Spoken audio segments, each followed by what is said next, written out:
Hello friends, आज के quantum mechanics के लेक्चर में हम लोग पढ़ने जा रहे हैं वेव फंक्शन के बारे में। देखिए, अभी तक मैंने आपको क्वांटम मैकेनिक्स का जो इंट्रोडक्शन दिया है उसमें ये तो बता दिया था कि डी ब्रॉगली की हाइपोथेसिस के अकॉर्डिंग हर पार्टिकल के साथ एक वेव एसोसिएट रहती है, ठीक है ना।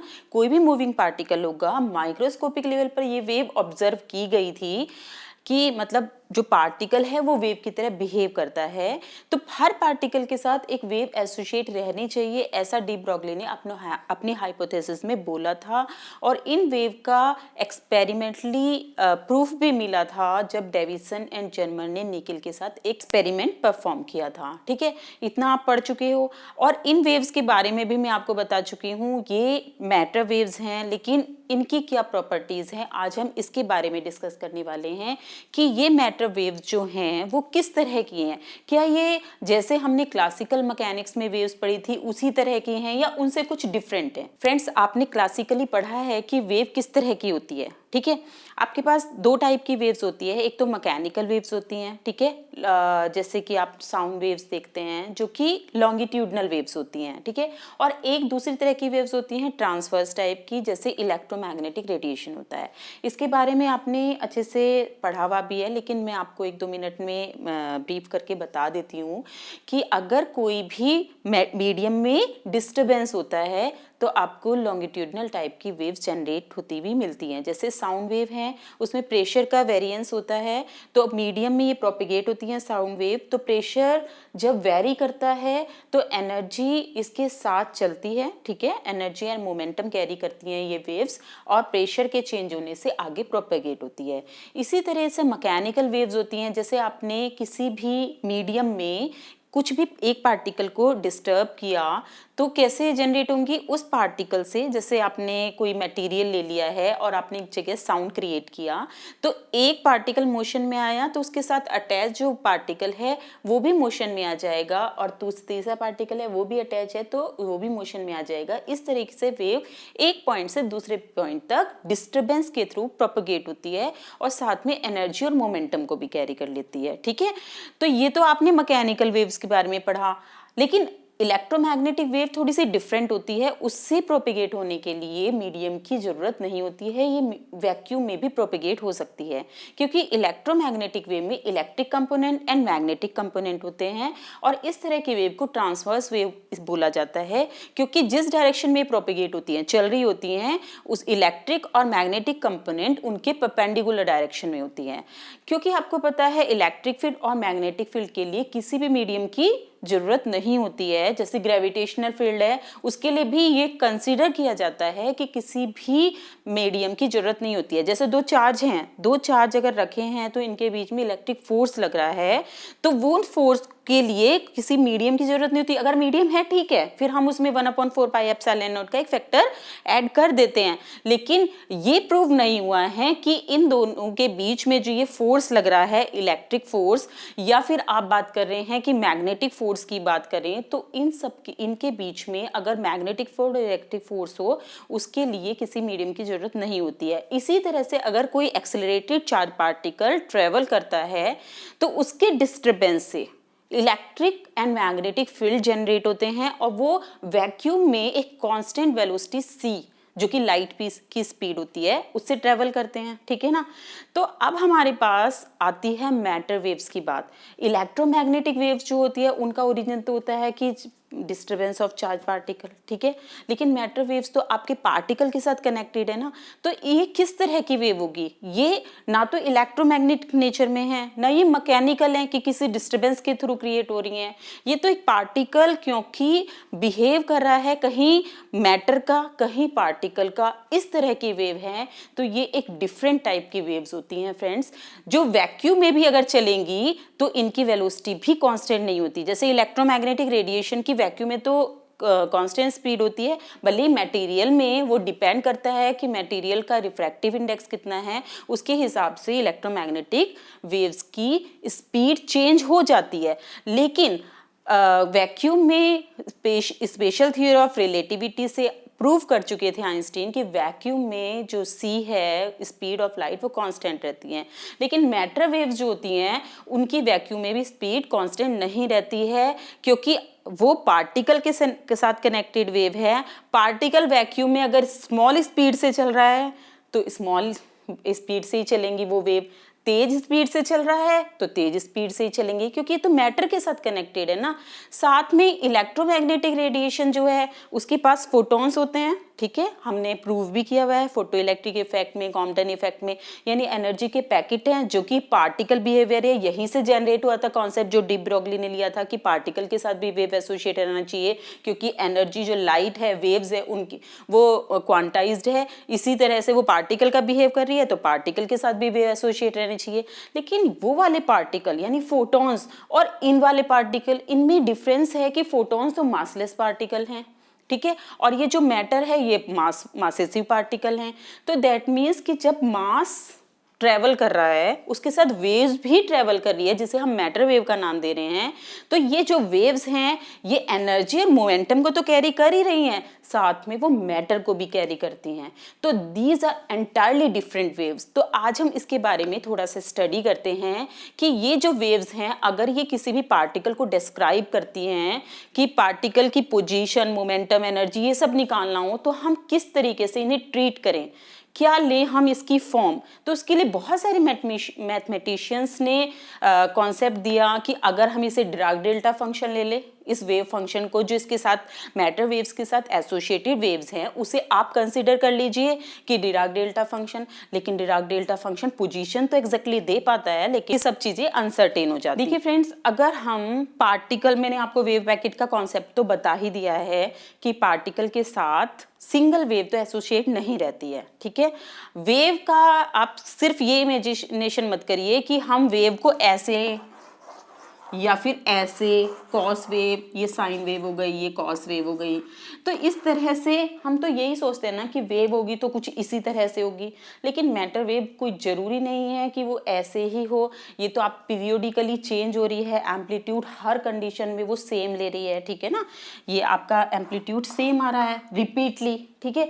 आप इसको भी डिफाइन कर सकते हैं कि ये आपका साइन के एक्स है, और अगर इस वेव को डिफाइन करते हैं तो डिस्प्लेसमेंट अगर y के लिए बात करें तो y is equal to a cos kx है, ठीक है। और अगर y हमें पता होता है तो हम पार्टिकल की energy, momentum and so on, velocity वगैरह सब निकाल लेते हैं। तो ये तो आप जनरल क्लासिकल कंडीशन में वेव्स को मानते हो कि वेव्स इस तरह की होगी, लेकिन हमें क्वांटम मैकेनिक्स पूरी तरह से जनरेट करनी है, ठीक है। क्लासिकल से एकदम डिफरेंट है, माइक्रोस्कोपिक लेवल पर है, ये पार्टिकल का डुअल बिहेवियर है इसमें, क्योंकि ये पार्टिकल और वेव की तरह बिहेव करती है, और हम कंसिडर करके चल रहे हैं मैटर के साथ एक वेव ही एसोसिएट है, और ये वेव कहीं पे एक्सटेंडेड फॉर्म में है और कहीं पे जहाँ पे ये जो मैटर है वो पार्टिकल की तरह बिहेव कर रहे हैं वहाँ पे वेव पैकेट की फॉर्म में है। तो हमें कुछ इस तरह का चीज़ बतानी पड़ेगी जिससे इस वेव या इस मैटर को हम डिस्क्राइब कर सकें। तो उसे डिफाइन करने की अप्रोच की गई और एक वेव फंक्शन साई को डिफाइन किया गया। साई एक ऐसा वेव फंक्शन है जो माइक्रोस्कोपिक लेवल पर मैटर के बारे में सारी इंफॉर्मेशन रखता है, ठीक है। जिस तरह से अगर हम किसी भी पार्टिकल की इंफॉर्मेशन चाहते हैं, मान लिया एनर्जी, मोमेंटम, डिस्प्लेसमेंट, वेलोसिटी, कुछ भी चाहते हैं, तो इस साई के पास ये सारी इंफॉर्मेशन है। लेकिन अगर मान लिया इस साई को हमें डिफाइन करना है तो एक सिंपल सा एग्जांपल लेते हैं कि अगर भगवान ने किसी इंसान को एक वरदान दिया कि तुम जो चाहो वो कर सकते हो, ठीक है, तो यानी कि उस इंसान के पास सारी कैपेबिलिटी है सब काम करने की, लेकिन अगर उसे बारिश करानी है तो क्या करना पड़ेगा, बारिश का ही मंत्र बोलना पड़ेगा कि बारिश हो। अगर उसे अंधेरे से रोशनी करनी है तो उसे एक ऐसा, मतलब एक ऐसी चीज़ तो होगी ना जिससे कि हम वो मंत्र बोल के वही पर्टिकुलर चीज़ आपको मिले। इसी तरह साई के पास सारी इंफॉर्मेशन है, लेकिन साई के ऊपर एक, इसको साई बोलते हैं फ्रेंड्स, ये आपका जो वेव फंक्शन है इसको साई बोलते हैं, वैसे PSI होता है लेकिन साई इसको प्रोनाउंस किया जाता है।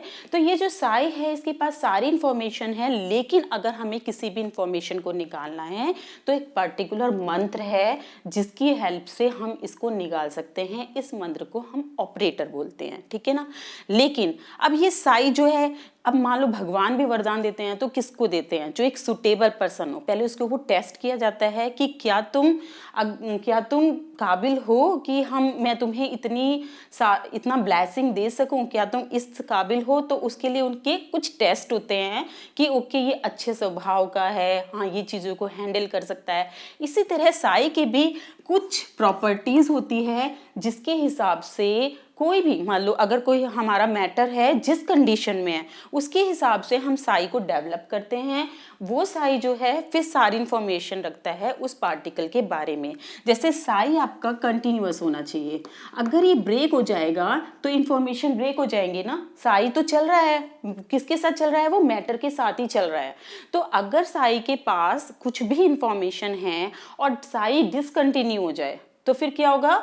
ये सारी इंफॉर्मेशन खत्म हो जाएंगी उस पर्टिकुलर पॉइंट पे, और उसी पॉइंट पे आपने मेजरमेंट करना शुरू कर दिया, ठीक है ना। उस पर्टिकुलर पॉइंट पे आपने, तो आपको कुछ भी नहीं मिलेगा। तो इसीलिए Sai should be continuous everywhere, ठीक है। और साथ में ये होना चाहिए सिंगल वैल्यूड।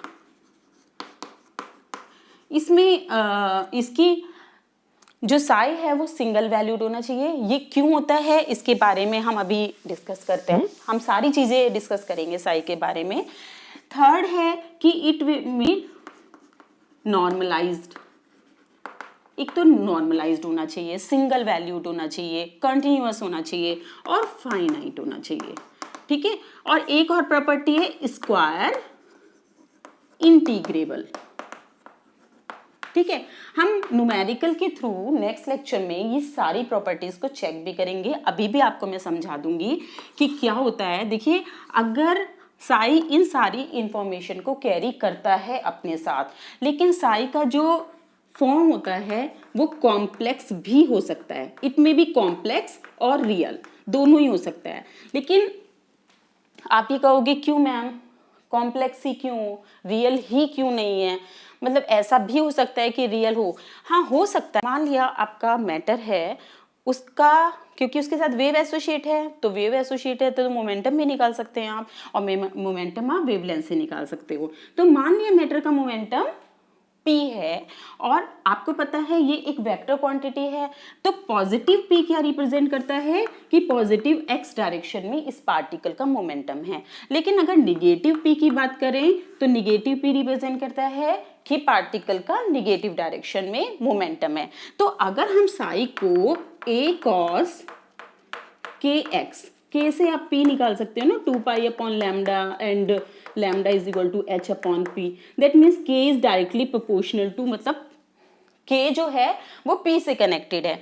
तो अगर आपको ये वाला वेव फंक्शन दिया है और आपको पता है cos माइनस का kx is equal to cos kx, मतलब निगेटिव वैल्यू ऑफ k यानी निगेटिव मोमेंटम ऑफ k इसके इक्वल होगा।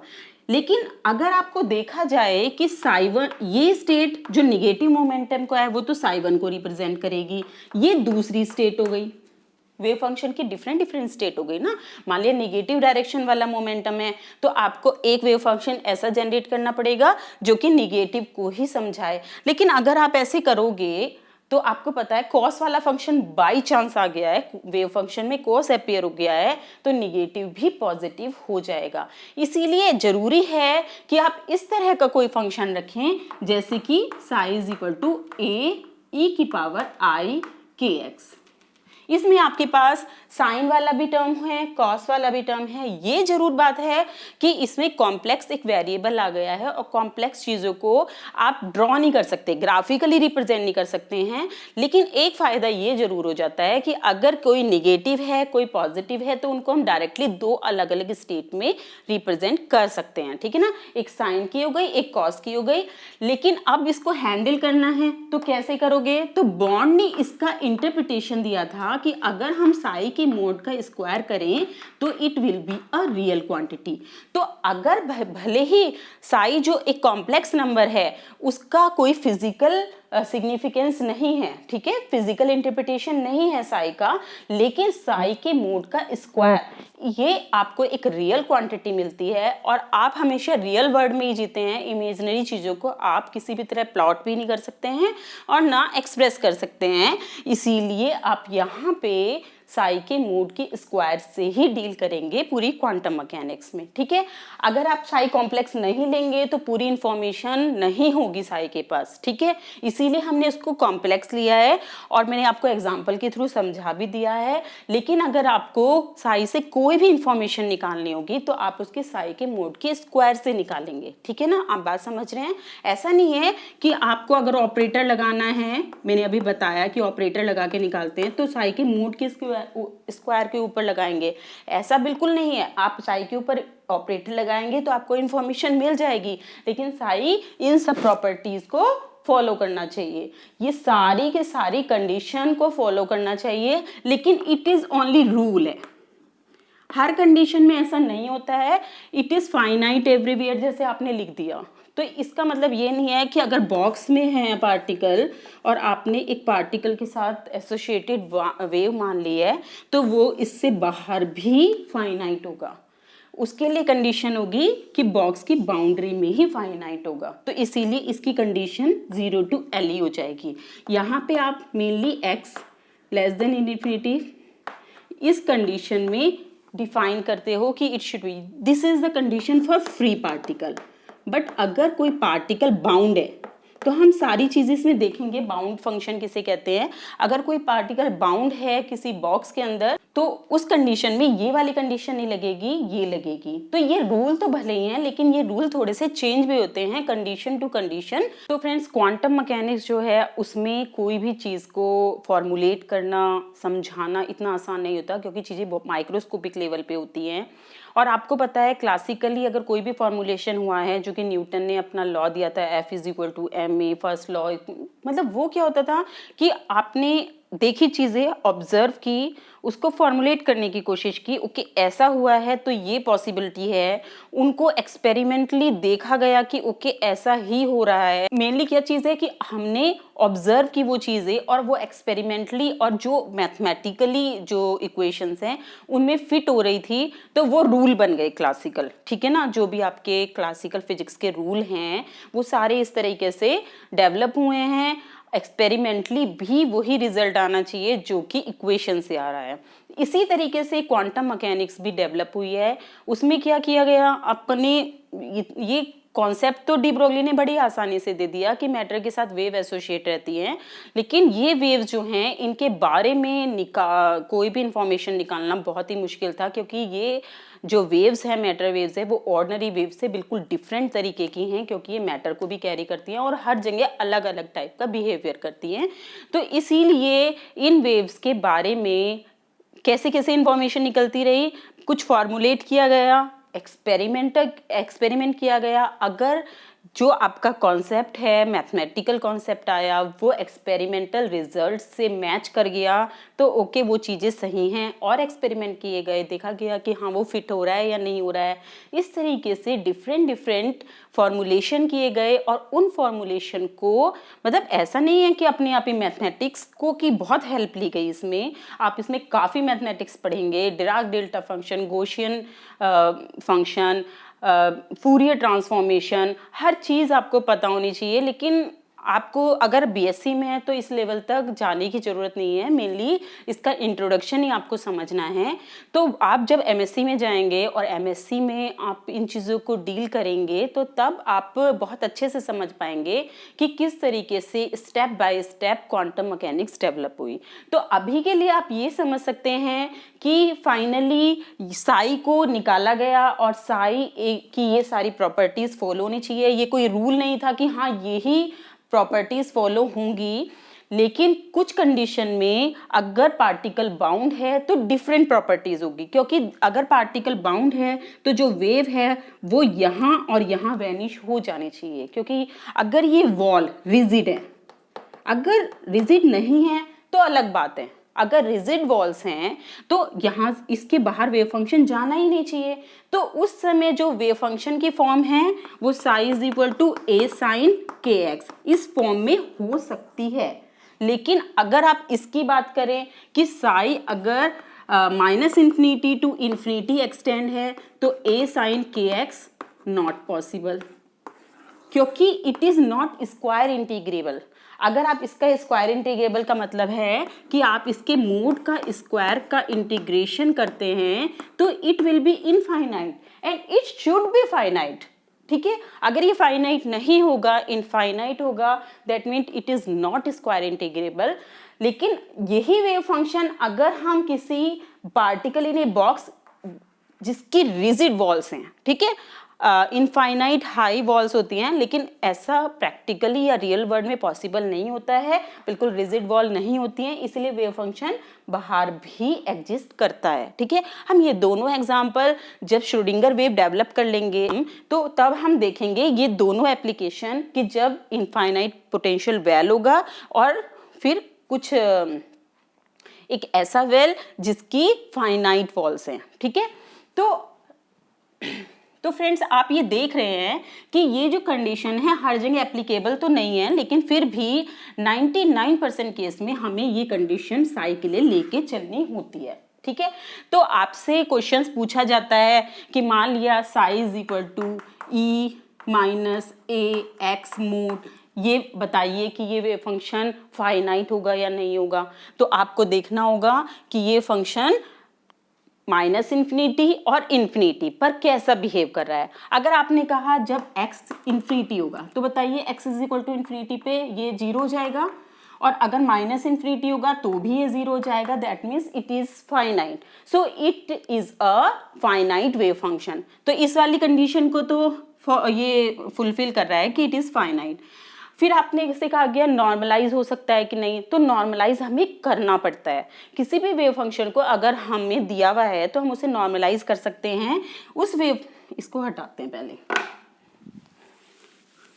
देखिए कोई भी वेव फंक्शन है साई, उसको हम किसी भी रियल नंबर या कॉम्प्लेक्स नंबर से मल्टीप्लाई कर दें तो वो फंक्शन वेव फंक्शन आपका नॉर्मलाइज हो सकता है। मान लिया एक साई वन वेव फंक्शन है, it is e to the power minus x square upon a square. ठीक है, कुछ भी हो सकता है ना, आप अपनी मर्जी से कुछ भी ले लीजिए। एक्सपोनेंशियली डिकेइंग फंक्शन है ये, आपने या फिर एक्स से इसमें मल्टीप्लाई कर दीजिए। इस तरह का कोई वेव फंक्शन आपने लिया है किसी कंडीशन में, तो हमें इसकी सारी कंडीशन चेक करनी पड़ेगी।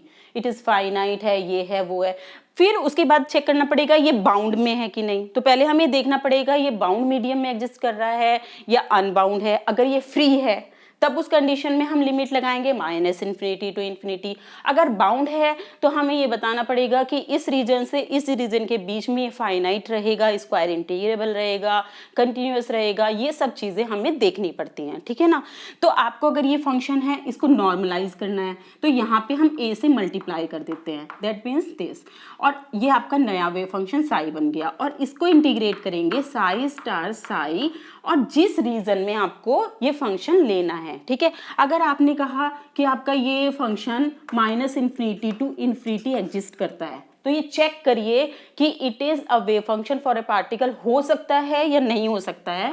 तो आप minus infinity to infinity dx की वैल्यू निकालिए, और आपके अकॉर्डिंग अगर ये वेव फंक्शन एग्जिस्ट करता है, फाइनाइट भी हो गया, कंटिन्यूअस भी हो गया, ठीक है, ये सारी प्रॉपर्टी, स्क्वायर इंटीग्रेबल भी है बाई चांस, तो इसे आप कर दीजिए इज इक्वल टू 1, और यहाँ पे इसका a star psi one star a psi one dx integration minus infinity is equal to 1, और यहाँ से ये बाहर आ जाएगा। ठीक है फ्रेंड्स, और अगर इसकी वैल्यू हम 1 रखेंगे तो दैट मीन्स दिस, जो भी वैल्यू निकल के आएगी ना वो हम एग्जाम्पल में देखेंगे, तो हमें a की वैल्यू मिल जाएगी। a की वैल्यू रख के हम इस वेव फंक्शन साई वन को नॉर्मलाइज कर सकते हैं। ठीक है, इस तरीके से हम वेव फंक्शन को नॉर्मलाइज करते हैं। तो हम न्यूमेरिकल में अभी नेक्स्ट लेक्चर में ये वेव फंक्शन के बारे में थोड़ा सा डिस्क्रिप्शन है कि जो वेव फंक्शन है वो पार्टिकल के बारे में सारी इंफॉर्मेशन को कैरी करता है। ये कोई ऐसा वेव फंक्शन भी नहीं हो सकता है जो पोजीशन को डेफिनेट बता सके या मोमेंटम को डेफिनेट बता सके। अगर मोमेंटम को डेफिनेट बताता है तो इसकी पार्टिकल प्रॉपर्टीज डिसअपियर हो जाती है। यानी कि ये एक तरह से superposition of different wave function है। अगर कोई भी इंफॉर्मेशन आपको निकालनी है तो उस स्टेट का, अगर ये वेव फंक्शन है और इससे हमें पोजीशन निकालनी है तो पोजीशन का ऑपरेटर इसके ऊपर अप्लाई करना पड़ता है। तो इस वेव फंक्शन के पास सारी पोजीशन की इंफॉर्मेशन है और ये पोजीशन कोई भी नंबर दे दिया, मान लिया 2, तो हमें ये दे 2 मीटर या 2 सेंटीमीटर या कुछ भी 2 फर्मी या जो भी है, तो ये पोजीशन उसने दे दी है एग्जैक्टली पोजीशन, लेकिन इस कंडीशन में इसका वेव कैरेक्टर डिसअपियर हो जाता है। ये वेव फंक्शन सारी इंफॉर्मेशन तो कंटेन करता है, लेकिन अगर हम सुटेबल ऑपरेटर लगाते हैं तो तब वो पर्टिकुलर उसी ऑपरेटर के कॉरस्पॉन्ड वैल्यू देता है और ये कंसिडर करके चलता है कि और सारी इसकी प्रॉपर्टी यानी वेव से रिलेटेड सारी प्रॉपर्टी इसमें से डिसअपियर हो गई है। आपने क्या किया, मोमेंटम ऑपरेटर लगाया इसके ऊपर, तो अब ये मोमेंटम की वैल्यू देगा और सारी प्रॉपर्टीज इसकी और सारी पोजीशन से रिगार्डिंग डिसअपियर हो जाएगी। तो फ्रेंड्स ये सारे पॉइंट्स मैंने समराइज कर दिए हैं यहाँ बोर्ड पे, मैं अभी इनको बताऊंगी। तो हमें अभी तक ये पता चल चुका है पूरा पढ़ने के बाद कि वेव फंक्शन जो है एक हाइपोथेटिकल फंक्शन है जिसे हम किसी भी पार्टिकल के साथ कनेक्ट कर रहे हैं। ये इसकी पोजीशन और टाइम यानी कि स्टेट और टाइम का फंक्शन है, ये एक्स एंड टी का, ठीक है। इसको हमने मैटर वेव के ग्रुप के साथ, वेव पैकेट के साथ एसोसिएट कर दिया है और हमने ये कहा है कि वेव पैकेट, और हमने ये कहा है कि इस वेव फंक्शन के पास पार्टिकल से रिलेटेड सारी इंफॉर्मेशन है। ये सब हाइपोथेटिकल चल रहा है, कुछ एक्सपेरिमेंट परफॉर्म करे जा रहे हैं और उन पे मतलब कंसीडर किया जा रहा है कि साई ऐसा है और उसके बाद निकाला जा रहा है। तो ये माइंड में रख के चलना है कि हम ये थ्योरी डिज़ाइन कर रहे हैं माइक्रोस्कोपिक लेवल पे पार्टिकल की इंफॉर्मेशन को निकालने के लिए। ये थ्योरी फ्रेंड्स अब अच्छे से डेवलप भी हो चुकी है। तो पहले हम वेव फंक्शन के पॉइंट्स देख लेते हैं कि वेव फंक्शन किस कंडीशन में वैलिड रहेगा। देखिए, कंडीशन फॉर द फिजिकली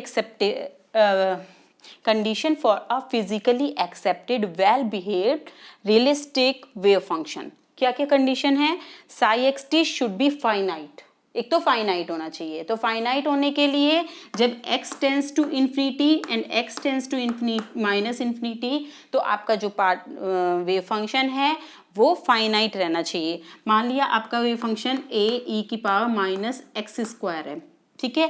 तो माइनस इन्फिनिटी पे भी ये 0 वैल्यू देगा, प्लस इन्फिनिटी पे भी 0 वैल्यू देगा, तो ये फाइनाइट वेव फंक्शन है।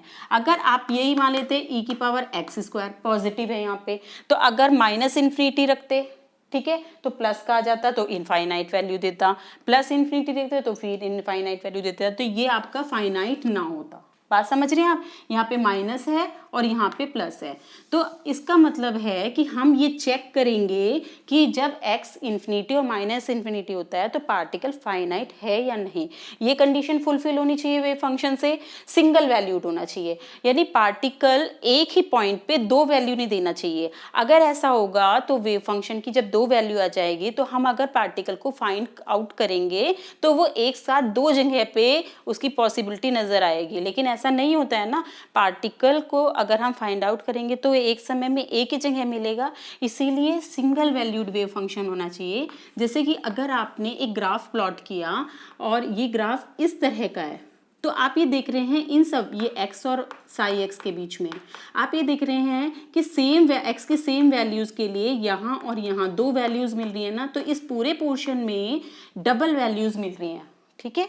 या फिर अगर आप एक ग्राफ प्लॉट कर रहे हैं इस तरह का, ये फाइनाइट भी है, ठीक है, लेकिन हर पॉइंट पे आपको डबल वैल्यू मिल रही है, तो इस तरह के वेव फंक्शन भी अलाउड नहीं होते हैं क्योंकि ये सिंगल वैल्यूड नहीं होते हैं। हमें किस तरह का वेव फंक्शन होगा, जैसे मान लिया ये है, ये तो वेव का आपको पता ही है इसीलिए इसे बताने की जरूरत नहीं। इसके अलावा भी अगर मान लिया ऐसे है वेव फंक्शन तो भी वो अलाउड होगा, या फिर मतलब मेनली क्या है कि वो फाइनाइट भी होना चाहिए, साथ में सिंगल वैल्यूड होना चाहिए और कंटिन्यूअस होना चाहिए, यानी कि उसकी कंटिन्यूटी ब्रेक ना हो। यानी वेव फंक्शन को अभी मैंने आपको देखिए, अगर इस तरह का वेव फंक्शन है, ठीक है, इस तरह के वेव फंक्शन में आप देख रहे हो फाइनाइट भी है, अगर आप इसकी स्क्वायर इंटीग्रेबल भी चेक करोगे तो भी वैलिड है।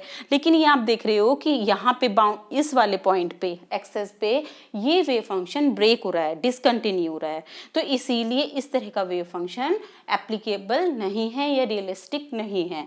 तो ये तीनों चीज़ें हमें चेक करनी होती है वेव फंक्शन के लिए।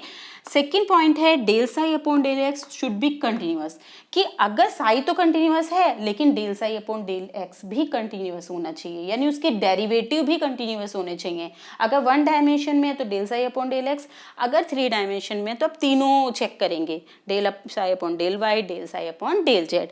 और साथ में एक कंडीशन और ध्यान रखनी है कि del psi upon del x में be discontinuous in some cases. तो ये केस कौन कौन से हैं जिसमें डिसकंटिन्यूअस हो सकता है? देखिए, अगर आपका जो पार्टिकल है वो इस तरह के पोटेंशियल के अंदर है, ठीक है, एक फ्री पार्टिकल की बात अलग होती है। फ्री पार्टिकल के पास सिर्फ काइनेटिक एनर्जी है, उसके पास कोई पोटेंशियल एनर्जी नहीं है। लेकिन अगर पार्टिकल एक ऐसे बॉक्स के अंदर है, या आप मान के चल रहे हैं कि कोई मैटर है, ठीक है, उसके अंदर है, तो आप वो बाउंड है ना इलेक्ट्रॉन आपका, ठीक है, और इलेक्ट्रॉन के साथ एसोसिएटेड वेव मान ली। आप मान के चल रहे हैं एक पीस है छोटा सा, उस पीस के अंदर जो पार्टिकल है वो तो बाउंड होगा, दैट मीन्स कि उसके पास पोटेंशियल एनर्जी होगी। पोटेंशियल एनर्जी अगर इस तरह की है कि if potential under which the particle is moving has an infinite amount of discontinuities at some point, यानी कि इस तरह का है जैसे आपने ये जो वॉल हैं इन्हें क्रॉस नहीं कर सकते, इनका पोटेंशियल इनफाइनाइट है। तो इस पार्टिकल का जो पोटेंशियल है अगर इस तरह का है कि इससे बाहर बाउंड्रीज पे, इससे बाहर जो वॉल्स पे बाउंड्रीज पे पोटेंशियल इनफाइनाइट है, तब उस कंडीशन में del psi upon del x discontinue हो सकता है। कंटिन्यूअस जरूरी नहीं है, क्योंकि यहाँ से बाहर नहीं जाएगा पार्टिकल का वेव फंक्शन, तो उसका डेरिवेटिव भी यहीं खत्म हो जाएगा और वेव फंक्शन भी यहीं खत्म हो जाएगा, ठीक है। और सेकेंड कंडीशन है कि किस कंडीशन में del psi upon del x discontinue का, if the potential under which the particle is moving of Dirac delta function type होगा। डिराक डेल्टा फंक्शन फ्रेंड्स क्या होता है एक्चुअली में, मैं जरा सा बता देती हूँ आपको कि डिराक डेल्टा ने ये डिफाइन किया था कि जो पार्टिकल है वो एक एक्स नॉट एक पर्टिकुलर पोजीशन लेगा, इसके इधर और इधर इसकी वैल्यू 0 होगी। तो आपने कहा कि आपने एक पोटेंशियल डिफाइन किया है जो एक पॉइंट पे शार्प है और बाकी सब जगह 0 है उसकी वैल्यू। तो इस तरह का पोटेंशियल अगर है इस बॉक्स के अंदर कि मान लो एक पर्टिकुलर पोजीशन पे ही शार्प पोटेंशियल है, लेकिन पूरे बॉक्स में या पूरा जो भी आपने डायमेंशन ली है उसमें पोटेंशियल फॉल कर रहा है, तब उस कंडीशन में भी del psi upon del x discontinue हो जाएगा, ठीक है ना। तो इन दो कंडीशन में आपका ये वाला रूल फॉलो नहीं होता है कि del psi upon del x continuous होगा, ठीक है। तो ये वाला रूल यानी ब्रेक हो भी सकता है। थर्ड पॉइंट है Sai x T should be square integrable, यानी कि अगर हम ये कंडीशन रखें वेव फंक्शन का स्क्वायर करके उसे -∞ टू इन्फिनिटी इंटीग्रेट करें, या जिस रेंज में वो दे रखा है उसमें अगर उसको इंटीग्रेट करें तो it should be finite value. अगर वो फाइनाइट नहीं है, इनफाइनाइट वैल्यू है, दैट मीन्स कि साई आपका रियलिस्टिक नहीं होगा। तो ये सारे पॉइंट आपको ध्यान रखने हैं, इनको चेक करना है, तब आपके पास अगर क्वेश्चन आता है कि साई रियलिस्टिक है या नहीं, इसका मैंने लेक्चर नेक्स्ट लेक्चर जो बनाया है उसमें आपको थोड़ा क्लियर हो जाएगा, और थोड़े क्वेश्चंस भी दिए हैं लेक्चर के एंड में, तो उन क्वेश्चंस को आपको करना है और चेक करना है possibility for the wave function, ठीक है फ्रेंड्स। इस लेक्चर में हम इतना ही रखते हैं। नेक्स्ट लेक्चर में हम लोग श्रोडिंगर इक्वेशन के टाइम डिपेंडेंट और टाइम इंडिपेंडेंट इसको प्रूव करेंगे। इस लेक्चर में इतना ही। Thank you.